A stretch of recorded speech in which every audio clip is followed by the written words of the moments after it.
तो फाइनली दोस्तों खेसारी लाल के नया गाना का पोस्टर आया जिस गाने का टाइटल है जीजा जी से सीख ला। इस गाना गाए खेसारी लाल यादव और नेहा राज मैम ने और बहुत ज़बरदस्त तबाही मचाने वाला गाना तो होने वाला है। नए चैनल पे आने वाला है। चैनल के शायद से धमाका म्यूजिक नाम है, शायद से कुछ ऐसी नाम है और बहुत ज़बरदस्त है दोस्तों। चैनल का लिंक डाल दूंगा डिस्क्रिप्शन में, आप लोग सब्सक्राइब कीजिएगा। और कल आ रहा है 16 जून के गाना ये आ रहा है सुबह 6:00 पे, शायद से थोड़ा भूल गया हूँ टाइमिंग। और बहुत ज़बरदस्त गाना है। इस गाने के वही राइटर लिखे हैं जैसे कि था ये चुनमुनिया डाल के चला, जिस ये सब गाने लिखे थे ना वही गाना लिखे हैं। और बहुत ज़बरदस्त लेवल के गाना होने वाला है। वीडियो सॉन्ग बहुत धमाकेदार होने वाला है।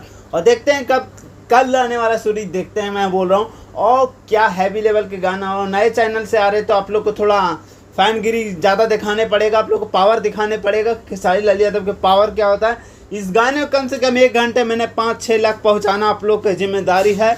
और लाइक 1 लाख से ज़्यादा करना है। सो ज़्यादा कुछ नहीं बोलता। Okay bye. चैनल का लिंक डिस्क्रिप्शन में रहेगा। प्यार आशीर्वाद सपोर्ट कीजिए। Okay love you.